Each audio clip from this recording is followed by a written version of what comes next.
còn ngô nướng nhưng mà ít đã. Bên kia dưới kia có không nhỉ? Ở dưới kia vẫn có, đi xuống dưới. Các bác đã chuẩn bị đi ăn ngô nướng này. Trời ơi. Xe Sợ giao thông. Chắc sợ giao thông.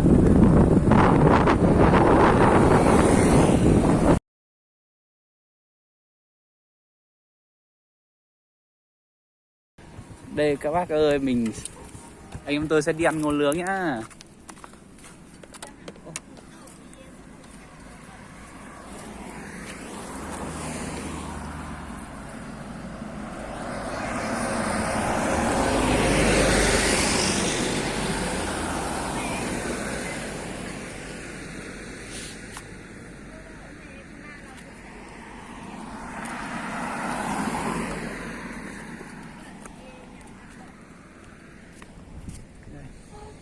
Giờ anh em tôi sẽ đi ăn ngô nướng.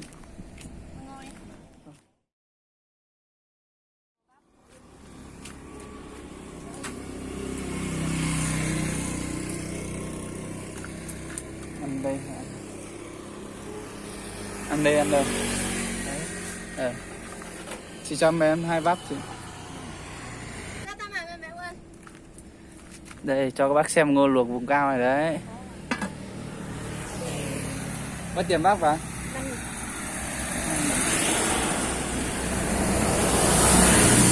Mẹ ăn không Huy? Huy à? Mẹ ăn không? Đây các bác ăn.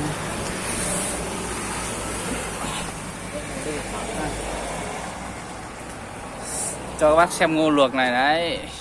Mình đang dừng chân tại đâu? dốc Ba Khúc nhá. Đấy. Đây các bác xem này, ngô nướng.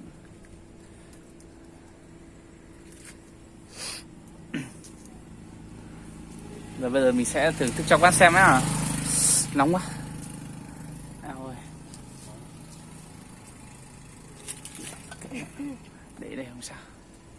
Không có ánh sáng. Sáng. Dạ rồi. Bỏ vào túi nhá. Thôi chị để đây. cứ để gần lửa cho bọn em. Xong bọn em ăn. Ăn ngô nướng. Ăn một lúc mấy bắp nữa, ăn một bắp không được. Đây bây giờ mình sẽ giới thiệu các bác ăn ngô nướng vùng cao nhá. Đây trước tiên các bác bóc vỏ này, đấy. Đấy, bóc như này. Bóc vỏ ăn cả vỏ à? Đây, đấy, đúng rồi, bóc như này. Đấy, các bác nhìn thấy không? Đấy, ngon không? Trời, ngon tuyệt vời luôn. Đấy. Rồi bẻ đâu. Xong rồi các bác chỉ việc đưa vào mồm nhá. Đấy, đưa như này. Ngon quá các bạn.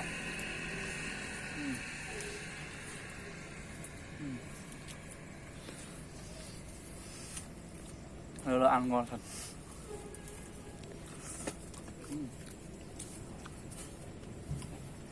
Ngon hơn nhà anh nhỉ? Nhà anh luộc bắp có mấy hạt thôi. Cuối mùa là thế. Thì kiểu ăn một nửa chưa ăn một nửa ấy. Ăn như chết thôi.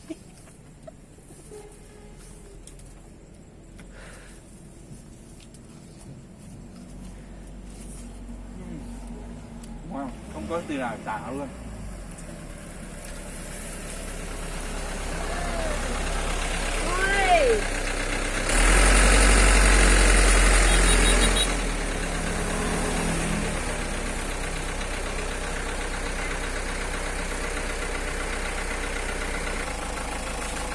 Đây bây giờ đến lượt thằng em ăn này. Đấy, ngon.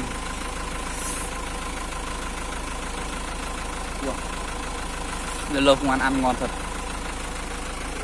Thèm chả hết nước dãi đấy. Liếm.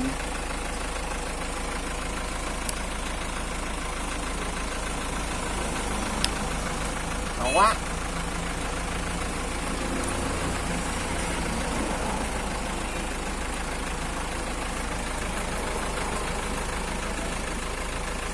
Ngon.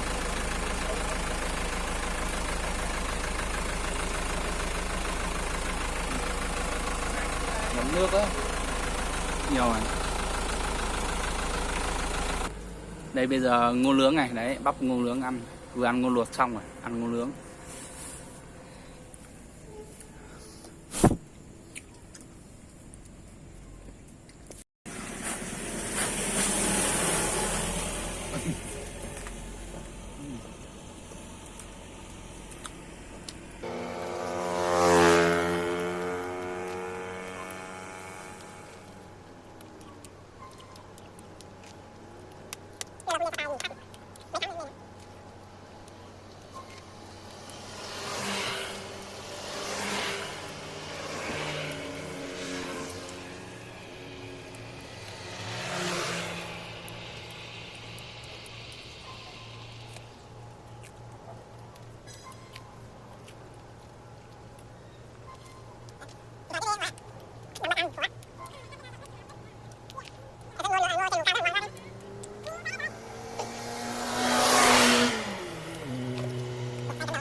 Đấy, bây giờ vừa ăn xong 3 cái thì mình ăn cái tiếp theo này.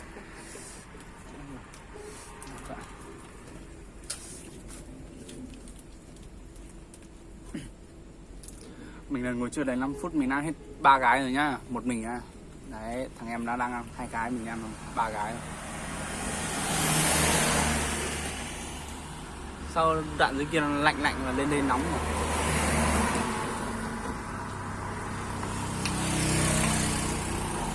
Đây nhá, khu ở trong này không biết là người ta có công trình gì mà cho các bác nông dân ra đây bán là đuổi hết ra đây nhá. Còn trên đồi kia thì nó làm đóng láng ở trên đấy nhá. Bây giờ nó đuổi các bác nông dân xuống đây. Ba bây giờ ở trên này nó định làm gì mà nó làm cái lám ở trên này bà? Ở trên này sao nó mở cái lám to thế, sao mà nó làm cái gì đây? Đang làm má. Đang Đang làm má. Vâng. Dầu á.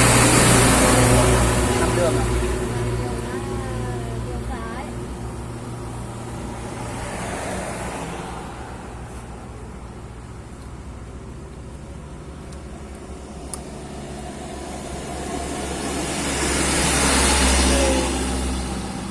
Đây là con đường huyết mạch từ đây lên ra Lai Châu nhá, nên là đoạn đường, những cái tuyến đường này rất là nhiều xe ô tô. Đấy, và cũng tương đương với lại nhiều tai nạn nữa. Anh em tôi chỉ gần 20 cây ra đây để ăn mấy quả bắp ngô nhá, xong rồi đi về. Đấy, winner.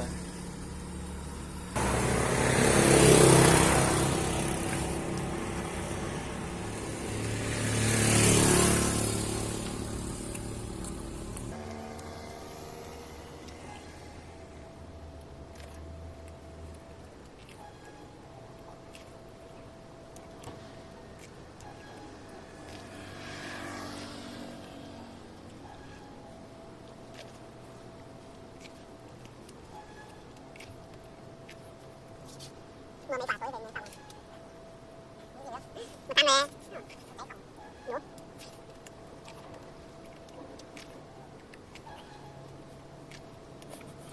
Mua mấy bắp về rồi, mua 20 tăng đi xong nữa. Mua mấy trăm bia nó cũng chờ làm.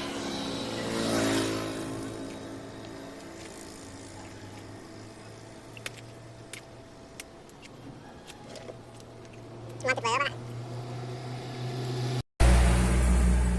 Đây, đấy, 4 quả, 5 quả thế này.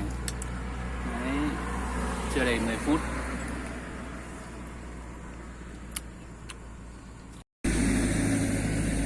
Đây thì nhà anh em tôi vừa ăn xong ấy, thì anh em tôi vừa ra ngoài này, phóng mát từ ngoài này tí. Đấy, tại vì trong đấy thì nó gần đường nên là rất là ồn.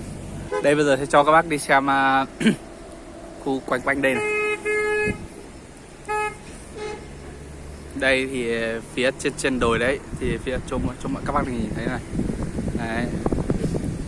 Đây người ta sẽ mở nhà máy thủy điện nhỏ nhỏ ở đây. Đấy. Đây bây giờ đã có rất là nhiều ô tô dừng, người ta đã mua ngô này. Đấy.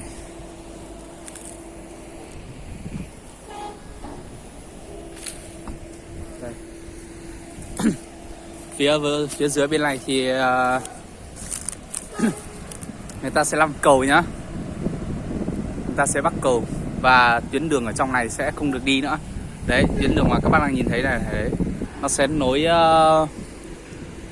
đường, nối cầu nhá. Đấy.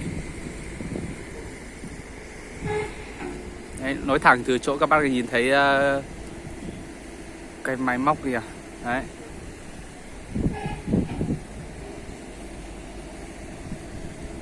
Đấy.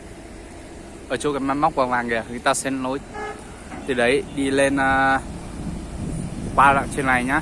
Đấy, và nó sẽ nối thẳng từ trên kia mà nó sẽ không vòng vo qua chỗ đoạn mà dốc 3 tầng này nữa nhá. Tuyến đường này đây đang là tuyến đường huyết mạch từ đây lên Lai Châu và qua Sơn La nữa. Đấy, nên là là một tuyến đường vòng nên là rất là nhiều xe. Lai Châu thì người ta có thể đi qua tuyến đường này nhá. Đấy, hầu như các bác thấy này, rất là nhiều xe luôn. Và tai nạn cũng rất là nhiều. Đấy, còn bên dưới này bây giờ người ta đang thi hành làm. Và mấy bậc ruộng dưới này ấy, chắc là sẽ không lấy nữa nhá. Mấy cái bậc ruộng mà vàng vàng kìa, đấy, đang hỏng hết rồi. Từ đây lên thẳng tưng trên kia luôn nhá. Và tuyến đường này sẽ gọi là sẽ ít người đi.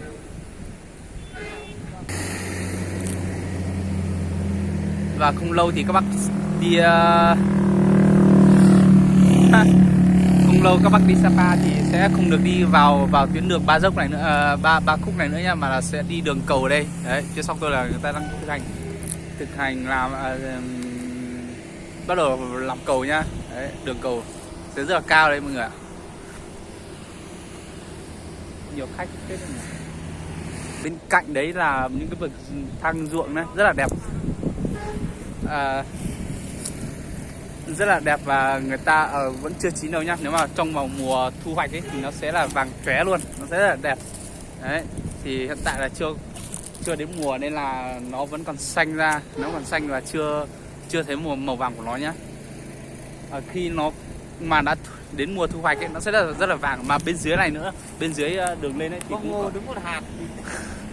bên dưới này tôi lên ấy thì cũng có rất là nhiều ruộng bậc thang, nhưng mà nói chung là cũng gạt rồi nhá. Tí mình qua lại đấy mình sẽ quay cho các bác xem. Đấy, nói chung là ruộng bậc thang trên này rất là đẹp. Đó, thì mình vẫn chưa quay đến. Và dưới này thì nó ở hơi xa nhá, nó ở tít đường bên kia. Và trong hòm này cũng có này, đấy, nhưng mà sâu quá nên là chúng tôi sẽ không đi lên nữa. Chỉ giới thiệu cho các bác là lên vào mùa sẽ lên trên mùa cương quýt rồi nhỉ? Ui, là chín mùa cương của quýt này. Mà chưa chín đâu, quýt đầu mùa này chua lắm. Nhà làng có mà nó đang gọi anh đi ăn nhưng mà chưa. Đấy, và mình chỉ giới thiệu các bác như thế nhá. Và các bác theo dõi chân của hai anh em tôi sẽ đi ăn ẩm thực nữa nhá.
Đấy, đây này, đây rất là thủ công nha các bác. Anh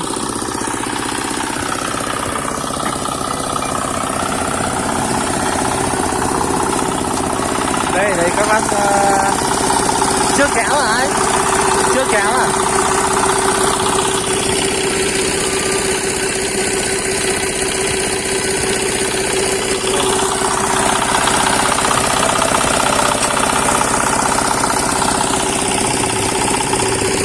Đây các bác ở đây sẽ thả những cái bao đá này, những cái nửa bao đá này các bác sẽ thả lên trên kia nhá. Đấy, kéo từ đây lên đấy luôn nhá. Hả?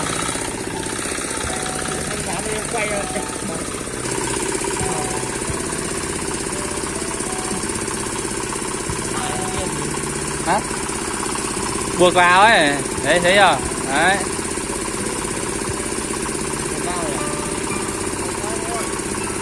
Không chở được nhiều bác. Đây các bác nhìn này, đấy. Đấy à? Rất là hay nha các bác nhá. Đây mình có thấy kênh của cái bản đấy thì chú ấy có đi quay rất là nhiều nông thôn khó khăn ấy, người ta cũng làm bằng biện pháp này nhá. Các bạn nhìn thấy à? Đấy. Đấy.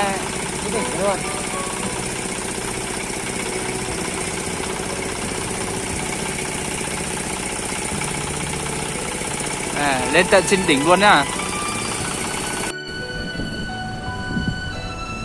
Đây nhá các bác, đây mình về đến cái đoạn mà vừa nãy mình có giới thiệu các bác là bên dưới này ấy, thì đây nhá, mình sẽ chỉ cho các bác xem này. Và mình đang đến đây màu vàng này. Vẫn là chưa chín lắm, vẫn là chưa thu hoạch được, nhưng mà các bác ở đây vội quá thì các bác cũng thu hoạch. Đây, gần như chỗ các bác đang nhìn thấy, đây là mình quay bằng điện thoại nên là mờ quá các bác ạ. Thì ở đây có nông dân người ta đang đập lúa nhá. Đang ở đây là và xin chào tạm biệt các bác ạ.